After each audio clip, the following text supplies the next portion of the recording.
How you feel about defunding the police, Danny? Danny Phantom. I don't really have a problem with the police because I stay in my own lane. But the only time I had a problem with them is when I was actually doing illegal stuff. So I mean, I don't have a problem with them anymore. So I couldn't Yeah, really give you an opinion on that. but would you say that like we need the police in our community, or would you say that I they're not doing mean, their job and that there's no point in having them? I agree that they're not doing their job completely correct. I mean, like just with this whole Uvalde shit that happened, it took an hour for cops to go in there, and I mean that's definitely unnecessary. Y'all are trained to go take action, and if people's lives are in danger, especially little children, like I mean, you need to put yourself in that line of fire because I mean, that's what our tax dollars are going to is to pay y'all to protect us, right? But like you understand that like something like that wouldn't have happened in like Houston or Dallas. Like Uvalde is like a small town, right? Yes, I know that, but I Yeah, mean, so it's still. like they didn't even have like the fucking equipment when they first pulled up, bro. Like they had to, get Well, that see, shit. that's their own problem. I mean, Exactly, because they're a small town. They don't even like prepare for shit like this, bro. You well, know, everybody needs to it's prepare because, for shit like this. Because I mean, well, obviously, yeah, we're in 2022. yeah. Come on, there's at least been 20, 27, 28 shootings, and we're only in fucking June. Nah, bro, there's been a shitload more, Danny, sad to say. Like, I looked it up, and, bro, there's been a shitload. So, yeah, bro. But, no, like, I Wait, do completely agree with you, though, that they where are we definitely locating need these? to put more, like, funding into the security of these schools. But, Where are we locating these shootings specifically? You said 28. what are you saying, Mello? I think there Is was like 27 or 28 in just this year. 27 like school shootings. Okay. Specifically, school shootings. oh Yeah, You said okay, I thought you were 27. I was like, what? Okay, I was because I like, was talking about mass shootings, but, like, yeah, specifically 27 for school shootings. yeah, Yeah. Which is still fucking crazy. Which is yeah, insane. exactly. Only in June. That's insane. But yeah, man, because I was just talking about this with Casey. Like, they need a fucking, like, schools, like, there should be no reason why, like, elementaries and, like, schools should be that vulnerable, for, like, And people. the thing is that pisses me off the most about that. It's like they're talking about, hey, let's arm the teachers, and I'm like, no, that's the stupidest idea. Well, I wouldn't say arm the teachers, but you know how we had cops in our school, Danny? Yeah, So like, but I mean, say look, like about like three of them should be fully like geared up for anything to go down. Like those cops, not the teachers, but like somebody like separate, that has special training for shit that goes down at a school. Because schools, bro, like people send their children to schools and they expect their kids to come back home safe. So it's oh like hell they yeah. should be able to do any fucking thing. They should have snipers on the roof if they need to. Like to make sure that these kids are getting home, and able to leave school and be in school safely.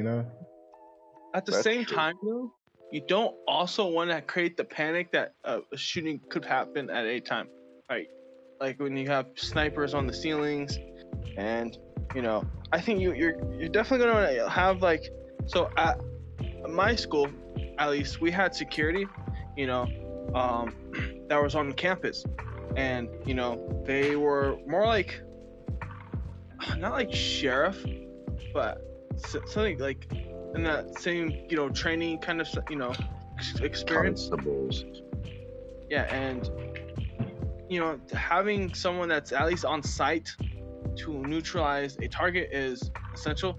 Like it's generally it's never going to be like multiple shooters, right? Like I think majority of the time it's always going to be like one shooter. I think if you had to statistically, count the odds, but like I mean half the time I don't think snipers would be necessary, but as long as you have good intel and someone to neutralize on the spot. I think that's probably the most important thing. Like fences. And the thing is, fences are probably one of the biggest things as well. Like there are schools that don't have even fences. Like fuck. Like I remember my school had to build a whole huge fence around, and then they had to create procedures in case someone from the outside came on campus, right? Not even necessarily a shooter, but I would say that a lot of these small precautions could definitely save perhaps stop a school shooting. I totally understand what you're saying, but a fence can easily be hopped. So I mean, all you need is a bandit. What I feel like is important is not arming teachers and not necessarily even having cops, because cops sometimes they want more money for just staying in school. People are afraid of them. So I was thinking in my mind, for all these military veterans that are coming home from fucking and don't have any jobs and shit, why don't we arm them to actually be security for these high schools or these elementaries? I mean, it gives them jobs. I mean, and they know how to work weapons like the back of their hand. So I mean, in that case also, there are some military people that obviously have PTSD and shit. So there would have to be some research for that. But, and this is my thing, this is why I would just say cops, or like it would need to be another government agency, because like we would need to be able to hold these people accountable, and then also they would need to go through like a heavy screening to be able to have guns in the damn school in the first place, because exactly. But the thing is, that's why I'm saying military people are probably the best, like veterans. When it comes to military people, you don't want to ever have to use the idea that PTSD, comes back and bites them, right? And I think that is. But the thing is, with PTSD, you always have to keep that in your mind that they could have PTSD, especially with military people. Yeah, sure. And wait, let me message. Oh wait, never mind. Yeah, definitely, and it's keeping that in mind, because you don't want someone to not even someone who might fit the profile of someone carrying a gun, but PTSD clicks in. What's up? Beyond attacks. To a brutal extent, like that's always an. I was trying to sneak in here and listen to this military PTSD thing. I wanted to educate myself. Okay. I think it's just. Veterans definitely have the skills to do it if they came from the military. But I think, like I said, definitely selecting candidates who fit the profile and the temperament to do that job would be, for sure. They'd be extremely qualified for it. I mean, that's what I'm saying. It would help out the community, especially the military community, because some of these people come home and they don't have jobs. They can't get jobs, and they would build opportunity for them to have a job themselves. And it's something that they would easily do. I mean, it's protecting children.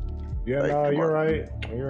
But I would just say it would just need to be a heavy screening, because I'm sorry, of course. That's just the reason my mind goes straight to the cops, because it's like, what other organization would you be able to hold accountable and does heavy fucking screening like that, to make sure that like that person is not gonna do the fucking same thing that you're trying to prevent. Exactly. Because some of these cops, like I said, some of these cops are fucked up in the head. Yeah. So. I mean, that's true. Because you got some bad apples also.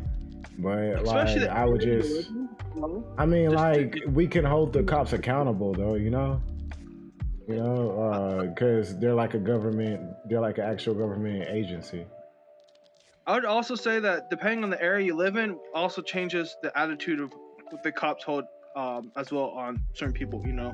Like, I think you're a cop from, let's say California, LA is probably gonna have a different attitude than one from the Midwest, right? Like, sheriffs, different attitude on how to approach things, and that's, I think, interesting whether you hold that into account. Yeah, you're absolutely right. A cop from New York can't come down here to Houston and just act the same. I mean, it's a totally different environment. For real. And honestly, like majority of the time, like, okay, throughout the year, the cop's probably not going to have to deal with the school shooting, right? So generally, you're gonna want them to at least handle things outside of that scope that still qualify as security, right? Transporting certain students, to the office, all that kind of dealing with fights and all that. Yeah, I get it. Yeah, just perfect. That's where that temperament comes in, right? Where a cop might want to just what's up, someone's Blizzard? jaw. What's going on, bro? Appreciate you for stopping by, man. But they're like, okay, I'm gonna keep cool. How's your night move going? this forward, and this is gonna be over soon. So I can go shit. I mean, at mine and Goon's school, we would have fights almost every other day, and then people bringing drugs to school. So we had dogs, we had cops, and all that. And we had people checking our lockers and shit. They were constantly doing shit. So I mean, it's just these people in high school, they just didn't give a fuck, even if the cops were there. They were fighting, and they would fight the cops. For real. Still bringing weed to school, still doing all type of shit. Smoking in the bathroom, like lighting up fireworks. Drinking in class. Bro. Never mind. I ain't about to say that right now. The funny thing as well is that I remember my school used to just you have assemblies out of nowhere, right? And what they would do is when all the kids went to the assemblies, they would get dogs and they sniffed all the kids' backpacks in the classrooms, so they could try to sniff out someone of drugs, of some sort. I was like, damn. But yeah, I definitely, I don't know. There was a couple of times that I went to school high and I talked to cops, and they were like, "Do you have any drugs on you?" I'm like, "No. Why would I bring drugs to school? I'm just high right now. Like, fuck off. You have nothing on me. I'm telling you, I'm high. And I mean, you can't do nothing about it." No, seriously. I have no drugs.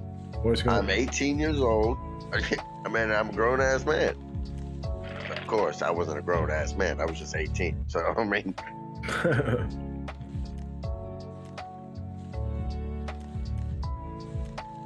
Yeah. But nah, I don't know, bro. Like, but just to get back to that point, though, I just really feel like either if it's not the cops, then like how Danny was saying, then yeah, we should definitely give these veterans, an opportunity to like try to create some jobs for them, and then just use them as our security.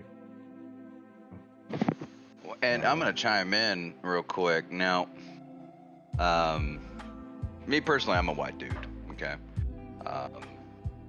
so this is just my perspective when I hear a lot of things going on with Joe Biden. Now, I don't talk shit about Joe Biden because I can waste my breath somewhere else, because he's just the puppet, I guess.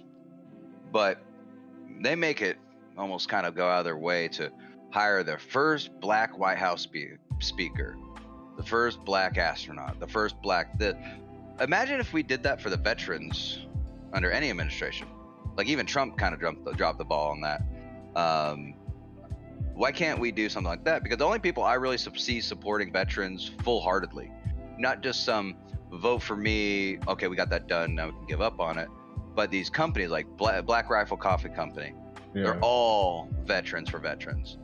Then, you have a lot of these companies that they say, oh, thank you for your service.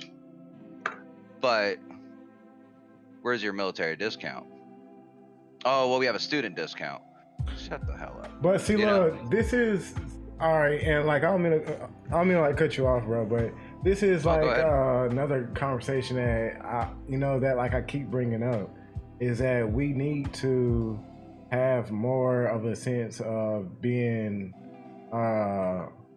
of like being like patriotic and being like more nationalistic, you know, like as far as like having more support for our country, you know, because that will play into having more support for our military and, you know, just being more proud, like, I don't know, like just having like pride, you know. Well, So, I mean, like, you gotta watch that fine line between a nationalist and yeah, you know, American supporter. Just as like a team, you know how like people like support their team or whatnot, you know. Yeah. You know, just like having that team spirit, basically, you know. And like I just agree. think, yeah, and I just think that a lot of people have lost that, you know. Well, now they call people who have, you know, pride in America, they call them nationalists, and they think they just want to, you know, be the better race, and they made it so racial. You put up a Puerto Rican flag, you got this, you put up a black flag, you know, you're proud. Put up a white flag, a rebel flag, oh, you're a fucking racist.